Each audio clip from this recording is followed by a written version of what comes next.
दोस्तों, अगर कोई भी पुरुष अपनी पत्नी की इन तीनों चीजों को गलती से भी देख लेता है या छुपकर देख लेता है, तो उस पुरुष के घर में कभी भी गरीबी नहीं आती है, जिसके कारण उसके घर में माता लक्ष्मी का सदैव वास रहता है और माता लक्ष्मी की कृपा दृष्टि उसके ऊपर सदैव बनी रहती है।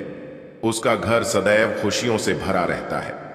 दोस्तों, आज की इस वीडियो में हम आपको बताएंगे कि वे कौन सी तीन चीजें हैं जिन्हें प्रत्येक पुरुषों को अपनी पत्नी की अवश्य देखना चाहिए। दोस्तों, कहानी को शुरू करते हैं। दोस्तों, एक बार भगवान भोलेनाथ जी लंका गए हुए थे। तब भगवान भोलेनाथ स्वर्ण से सुसज्जित सिंहासन पर विराजमान थे। तभी अचानक से उनके पास रावण की पत्नी देवी मंदोदरी आती है। तब भगवान भोलेनाथ जी उन्हें देखते हैं। तब देवी मंदोदरी अपने मन में कुछ सोच रही थी और बहुत परेशान भी लग रही है। उनको यूं चिंतित देखकर भगवान भोलेनाथ जी देवी मंदोदरी से कहते हैं, हे देवी मंदोदरी, आप चिंतित लग रही हैं। आप किस बात को लेकर इतना चिंतित है? आप निश्चिंत होकर मुझसे कहिए, हम आपको आपके सभी प्रश्नों के उत्तर अवश्य देंगे।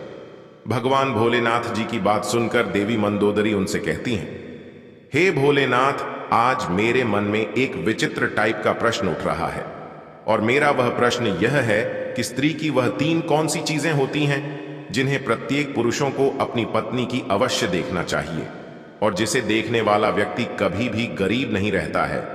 तब भगवान भोलेनाथ जी देवी मंदोदरी से कहते हैं, हे देवी मंदोदरी, आपका यह प्रश्न सच में अत्यंत विचित्र है, किंतु समस्त मनुष्यों के लिए उपयोगी भी है और आज आपने अपने इस प्रश्न को पूछकर पूरी मानव जाति का उद्धार कर दिया है। लेकिन मैं आपको आपके इस प्रश्न का उत्तर देने से पहले आपको मैं एक अत्यंत महत्वपूर्ण कथा सुनाना चाहता हूं, जिसको आपको श से लेकर अंत तक पूरा सुनना होगा, क्योंकि आधा अधूरा ज्ञान हानिकारक होता है। फिर देवी मंदोदरी भगवान भोलेनाथ जी से कहती हैं, हे प्रभु, मैं आपको विश्वास दिलाती हूं कि मैं इस कथा को शुरू से लेकर अंत तक पूरा अवश्य सुनूंगी और इस कथा को पूरे ब्रह्मांड में भी विख्यात करूंगी। दोस्तों, आपने अभी तक किया है तो सब्सक्राइब करके कमेंट में हर हर महादेव लिख दें। हे भगवान भोलेनाथ, जो भी भक्त इस कथा को पूरा सुनेगा और कमेंट हर हर महादेव लिखेगा, उनके परिवारों पर हमेशा कृपा बनाए रखना। दोस्तों, अब भगवान भोलेनाथ जी देवी मंदोदरी से कहते हैं, हे देवी मंदोदरी, किसी समय की बात है। किसी नगर में एक किसान रहता था। वह बहुत ही गरीब था। उसके घर में खाने पीने का कोई सामान तक नहीं था, यहां तक कि उसे पहनने के लिए कोई वस्त्र भी नहीं थे। वह एक वस्त्र पहनता था। उसकी पत्नी बहुत ही सुंदर थी और वह अपनी पत्नी से बहुत प्रेम करता था, किंतु उसकी पत्नी को सुंदरता पर बहुत अहंकार था। अपने इसी अहंकार के कारण वह घर में अपनी ही मनमानी किया करती थी। इसलिए वह किसान ज्यादा परेशान रहने लगा था, क्योंकि अब उसकी पत्नी उससे बात बात पर लड़ाई झगड़ा करने लगी थी। इस तरह से उसके घर प्रतिदिन क्लेश होने लगे थे। उसकी पत्नी उसे ताने भी मारने लगी थी। उसकी पत्नी उसे ताने मारते हुए कहती थी कि तुम्हारे पास तो कुछ भी नहीं है, तुम तो कंगाल हो, पता नहीं मैंने तुमसे विवाह कैसे कर लिया। इस घर में ना तो पीने के लिए पानी है, ना ही भोजन की सामग्री और ना ही पहनने के लिए कोई वस्त्र है। करूं तो क्या करूं, तुम तो कोई कार्य भी नहीं करते हो। अपनी पत्नी की ऐसी बातों को सुनकर उस किसान को बहुत बुरा लगता था, लेकिन उसे समझ में नहीं आ रहा था उसके साथ ऐसा क्यों हो रहा है। इसलिए वह किसान बहुत ही चिंतित रहने लगा था और अब उसका मन किसी कार्य में भी नहीं लग रहा था। फिर धीरे धीरे उसे और भी गरीबी का सामना करना पड़ा, इसलिए उसे अपने सभी खेतों को भी बेचना पड़ गया। लेकिन अभी भी उसकी गरीबी में कोई सुधार नहीं आ रहा था, जिसके कारण से वह बहुत ही परेशान रहने लगा था। एक दिन की बात है, वह किसान अपने किसी कार्य से कहीं जा रहा था। तभी अचानक से उसने देखा कि एक महात्मा जी अपनी कुटिया के समीप बैठे ध्यान साधना में लीन है। तब वह किसान अपने मन में कुछ सोचने लगता है कि यह महात्मा जी मुझे कोई दिव्य पुरुष जान पड़ते हैं, क्यों ना मैं इनके पास चलकर देखूं, शायद यह महात्मा जी मुझे मेरी समस्याओं से छुटकारा दिला दें। इतना सोचकर वह किसान उस महात्मा जी के पास पहुंच जाता है और अपने दोनों हाथों को जो छोड़कर बहुत जोर जोर से विलाप करने लगता है। तब कुछ देर बाद वे महात्मा जी अपनी आंखें खोलते हैं और वे देखते हैं कि उनके सामने एक युवक बैठा हुआ है जो बहुत जोर जोर से विलाप कर रहा है और विलाप करते ही जा रहे हो। फिर वे महात्मा जी उस किसान से कहते हैं कि हे पुत्र, तुम कौन हो और विलाप क्यों कर रहे हो? उन महात्मा जी की बात को सुनकर वह किसान उनसे कहता है कि हे मुनिवर, मैं इस नगर का एक गरीब किसान हूं और मैं इस वजह से विलाप कर रहा हूं क्योंकि मेरी पत्नी मुझसे लड़ाई झगड़ा करती है और मुझे ताने मारती रहती है कि तुम्हारे पास क्या है, तुम तो कंगाल हो, इस घर में खाने पीने पहनने के लिए कुछ भी नहीं है, पता नहीं मैंने किसके साथ विवाह कर लिया है। इसी तरह के ताने मेरी पत्नी प्रतिदिन मारती रहती है, लेकिन मैं बहुत मेहनत करता हूं, फिर भी थोड़ा सा ही धन कमा पाता हूं जिससे मैं अपने परिवार का पालन पोषण करता हूं। वह किसान आगे कहता है, हे मुनिवर, आप मुझे वह उपाय बताएं जिसको करने के बाद मेरी पत्नी मुझसे झगड़ा ना करे और मैं बहुत जल्द धनवान बन जाऊं। उस किसान की बातों को सुनकर वे महात्मा जी उससे कहते हैं, हे पुत्र, तुम पहले विलाप करना बंद करो। मैं तुमको 3 चीजें बताने वाला हूं जिसे प्रत्येक पुरुष को अपनी पत्नी की अवश्य देखना चाहिए, और अगर कोई भी पुरुष अपनी पत्नी की इन तीनों चीजों को देख लेता है तो उस व्यक्ति को धनवान बनने से विधाता भी नहीं रोक सकता है।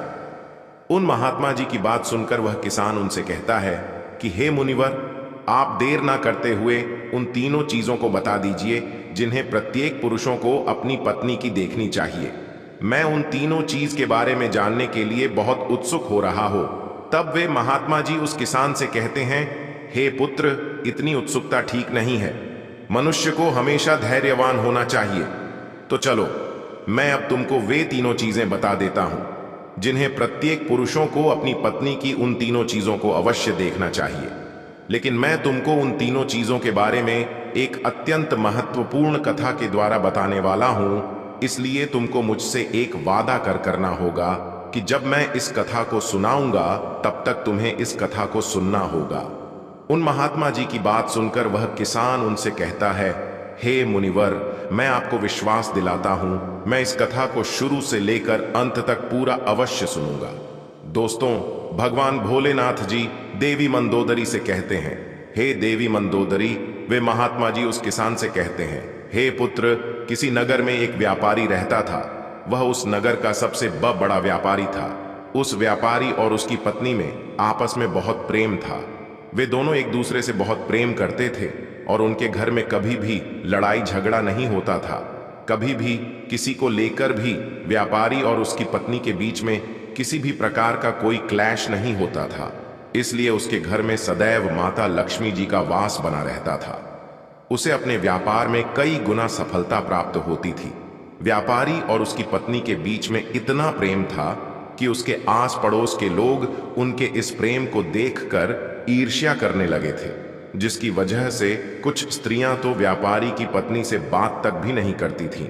उसकी पत्नी प्रतिदिन संध्या काल के समय एक दीपक अपने घर अवश्य प्रज्वलित करती थी, लेकिन कुछ स्त्रियां उसे ऐसा भी करने से रोकती थीं और कहती थीं कि तुम प्रतिदिन संध्या काल के समय अपने घर में दीपक क्यों प्रज्वलित करते हो?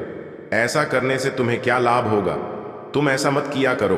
किंतु वह किसी की बात सुनकर भी अनसुना कर देती थी और अपनी मनमर्जी किया करती थी। यहां तक वह अपने पति यानी कि उस व्यापारी की भी कोई भी बात नहीं मानती थी। वह अपने अनुसार घर को चलाती थी और वह व्यापारी भी अपनी पत्नी को किसी भी कार्य को करने से मना नहीं करता था, क्योंकि वह व्यापारी बहुत बुद्धिमान था। वह अच्छी तरह से जानता था कि वह अपनी पत्नी को किसी भी कार्य को करने से मना करेगा तो निश्चित है कि उन दोनों में लड़ाई झगड़ा होगा और प्रतिदिन क्लेश होगा, जिसकी वजह से उसका ध्यान अच्छी तरह से व्यापार में नहीं लग पाएगा और व्यापार में हानि होने लगेगी। साथ ही साथ वह व्यापारी अपनी पत्नी को छोड़ना भी नहीं चाहता था, क्योंकि वह अपनी पत्नी से बहुत प्रेम करता था। लेकिन उसकी पत्नी उससे ज्यादा प्रेम नहीं करती थी, बल्कि उस व्यापारी के सामने दिखावा मात्र का प्रेम जताती थी और अपने पति से नाराज भी हो जाती थी। किंतु किसी तरह से वह व्यापार अपनी पत्नी को मना लेता था। इसी तरह से दिन गुजर रहे थे और वह व्यापारी अपनी पत्नी के साथ सुखपूर्वक से जीवन व्यतीत कर रहा था। फिर धीरे धीरे यह बात पूरे नगर में फैल गई और अब उस नगर के सभी लोग उस व्यापारी और उसकी पत्नी के इस प्रेम का उदाहरण दे देने लगे थे। फिर जब यह बात उस नगर के राजा को पता चली कि व्यापारी और उसकी पत्नी एक दूसरे से बहुत प्रेम करते हैं, तब उसने अपने सैनिकों को बुलाया और उनसे कहा कि जाओ, उस व्यापारी और उसकी पत्नी को बड़े आदर सत्कार के साथ राजमहल में ले आओ। हम उनका सम्मान करना चाहते हैं, लेकिन तुम उन्हें कुछ भी मत बताना। दोस्तों, भगवान भोलेनाथ जी देवी मंदोदरी से कहते हैं, हे देवी मंदोदरी, राज की आज्ञा पाकर सैनिक उस व्यापारी के घर जाते हैं और उसके घर का दरवाजा खटखटाने लगते हैं। फिर कुछ देर बाद वह व्यापारी अपने घर का दरवाजा खोलता है तो वह देखता है कि उसके सामने राजा के सैनिक खड़े हुए हैं। तब वह व्यापारी उन सैनिकों से कहता है कि आप लोग आज मेरे घर क्यों आए हैं? फिर वे सैनिक कहते हैं कि चलिए, आपको राजा साहब ने अपने राजमहल में बुलाया है। फिर राजा के वे सैनिक उन दोनों को अपने साथ राजमहल ले आए। राजमहल में पहुंचकर राजा उस व्यापारी और उसकी पत्नी का अच्छी तरह से अतिथि सत्कार करते हैं। उसके बाद उन्हें थोड़ा सा धन दे देते हैं, जिसको पाकर वह व्यापार और उसकी पत्नी बहुत प्रसन्न हो जाते हैं और प्रसन्नता पूर्वक अपने घर चले जाते हैं।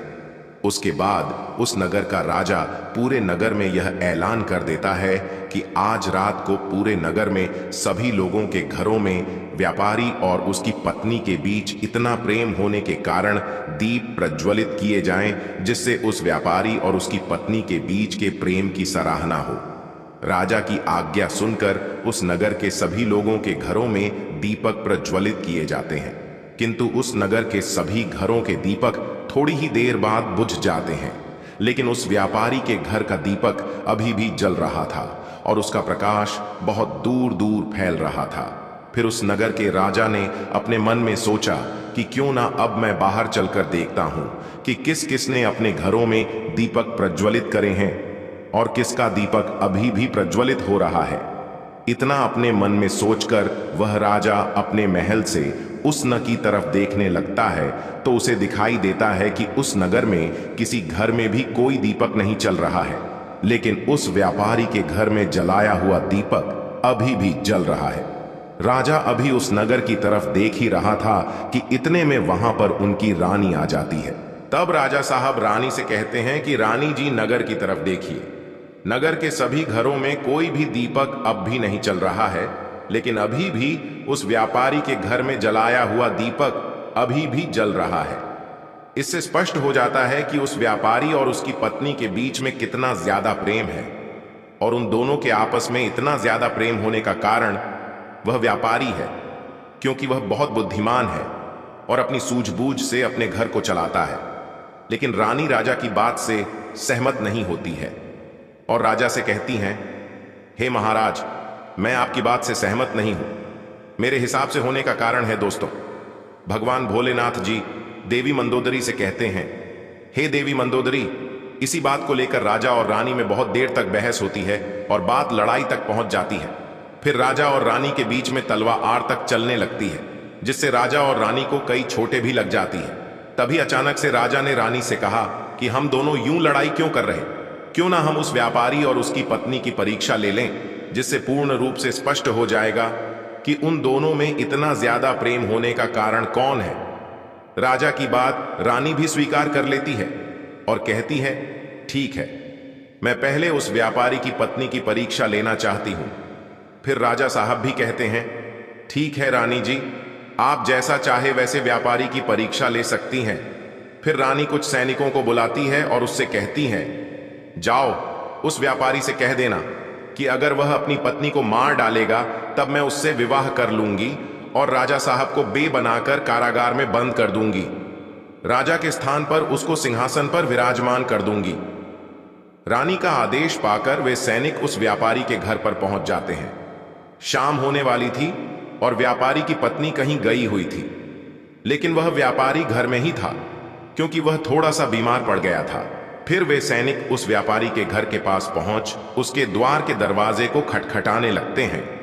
तब दरवाजे खटखटाने की आवाज सुनकर वह व्यापारी किसी तरह से दरवाजे को खोलता है तो वे सैनिक उस व्यापारी से कहते हैं, सुनिए, रानी साहिबा का आदेश है कि अगर आप अपनी पत्नी को जान से मार डालेंगे तब रानी साहिबा आपसे विवाह कर लेंगी और राजा साहब को बंदी बनाकर कारागार में डाल देंगी, फिर आपको उनके स्थान पर सिंहासन पर विराजमान कर देंगी। इस नगर पर आपका राज्य हो जाएगा। उन सैनिकों की बात सुनकर वह व्यापारी उन सैनिकों से स्पष्ट रूप से कहता है कि जाइए रानी साहिबा से कह दीजिए कि मैं अपनी पत्नी को किसी भी हाल में खोना नहीं चाहता हूं, क्योंकि मैं अपनी पत्नी से बहुत प्रेम करता हूं, और अगर किसी ने मेरी पत्नी को नुकसान पहुंचाने के बारे में सोचा भी तो मुझसे बुरा कोई नहीं होगा। और बात रही रानी साहिबा से विवाह करने की, तो आप रानी साहिबा से कह दीजिएगा कि मैं उनसे किसी भी हाल में विवाह करने के लिए तैयार नहीं हूं, चाहे वे मुझे अपना सिंहासन ही क्यों ना दे दें। मैं अपनी पत्नी का स्थान किसी को भी नहीं दे सकता हूं। फिर उस व्यापारी की बातों को सुनकर वे सैनिक राजमहल पहुंच जाते हैं और रानी को उस व्यापारी द्वारा बताई गई बातों को बता देते हैं। उसके बाद राजा रानी से कहता है कि देखा ना कि वह व्यापारी कितना समझदार है, और इससे स्पष्ट हो जाता है कि व्यापारी और उसकी पत्नी के बीच में इतना ज्यादा प्रेम होने का कारण वह व्यापारी ही है, क्योंकि वह अपनी पत्नी से बहुत प्रेम करता है। राजा की बात सुनकर रानी राजा से कहती है, आप यह कैसे कह सकते हो? आपने अभी तक उस व्यापारी की पत्नी की परीक्षा तो ली ही नहीं है। फिर राजा कहता है कि ठीक है, मैं आपके मन को संतुष्ट करने के लिए उसकी पत्नी की परीक्षा ले लेता हूं। तब राजा भी कुछ सैनिकों को बुलाता है और उनसे कहता है, जाओ और इस नगर में रहने वाले उस धनवान व्यापारी की पत्नी से कहना कि अगर वह अपने पति को मौत के घाट उतार देगी तो मैं उसको अपनी रानी के रूप में स्वीकार कर लूंगा और उसे सदैव अपनी पटरानी बनाकर रखूंगा। दोस्तों, भगवान भोलेनाथ जी देवी मंदोदरी से कहते हैं, हे देवी मंदोदरी। अब वे महात्मा जी उस किसान से कहते हैं, हे पुत्र, आज्ञा पाकर उसके वे सैनिक उस व्यापारी के घर की तरफ निकल जाते हैं, और उसके घर पर पहुंचकर जब वे सैनिक उस व्यापारी के घर जा रहे थे, तब वे देखते हैं कि उस व्यापारी की पत्नी पानी लेकर आ रही है। और जब उसकी पत्नी उन सैनिक के पास पहुंच जाती है, तब वे सैनिक उस व्यापारी की पत्नी से कहते हैं कि राजा साहब ने आदेश दिया है कि अगर आप अपने पति को मृत्यु के घाट उतार दोगी, तब राजा साहब तुमसे विवाह कर लेंगे और तुम्हें रानी बनाकर रखेंगे। राजा के उन सैनिकों की बात सुनकर व्यापारी की पत्नी अपने मन में सोचने लगती है, राजा साहब मुझसे विवाह करने के लिए तैयार हैं, तब तो बहुत अच्छा है, तो मैं अपने पति को मार ही डालती हूं। अपने मन में इतना सोचकर वह उन सैनिकों से कहती है कि ठीक है, मैं अपने पति को मौत के घाट उतारने के लिए बिल्कुल तैयार हूं। तब सैनिक उससे कहते हैं कि लेकिन राजा साहब को पता कैसे चलेगा कि तुमने अपने पति को मौत के घाट उतार दिया है? फिर व्यापारी की पत्नी उन सैनिकों से कहती है, संध्या काल के समय जो दीपक में प्रतिदिन चलाती हूं, उसके थोड़ी देर बाद में अपने पति को मौत के घाट उतार दूंगी और राजा साहब को संध्या काल का वह दीपक बुझाकर इशारा दे दूंगी। उस व्यापारी की पत्नी की बात सुनकर राजा के वे सैनिक राजमहल में पहुंच जाते हैं और राजमहल में पहुंचकर राजा से कहते हैं, हे व्यापारी की पत्नी तो अपने पति को जान से मारने के लिए तैयार हो गई है। जब रानी ने यह बात सुनी तो इस बात को सुनकर रानी को स्त्री जाति से घृणा होने लगी। फिर राजा ने रानी से कहा कि यह समय ज्यादा सोचने समझने का नहीं है, हमें उस व्यापारी की जान बचाने के बारे में सोचना चाहिए, क्योंकि उसकी पत्नी बहुत ही निर्दयी है। वह निश्चित ही अपने पति को मौत के घाट उतार देगी। आज हमारी वजह से उस व्यापारी के प्राण संकट में है। फिर राजा तुरंत उन सैनिकों से कहता है कि जल्दी से जाओ और उस व्यापारी की पत्नी से कह देना कि वह व्यापारी को न मारे। राजा का आदेश पाकर वे सैनिक दौड़ते हुए व्यापारी के घर पर पहुंच जाते हैं, तो वे देखते हैं कि उस व्यापारी की पत्नी ने अपने पति को दिन में ही मौत के घाट उतार दिया है। तब वे सैनिक व्यापारी की पत्नी को डांटते हुए कहते हैं कि तुमने तो हमसे कहा था कि तुम व्यापारी को शाम को मौत के घाट उतारोगी, लेकिन तुमने व्यापारी को दिन में क्यों मार डाला?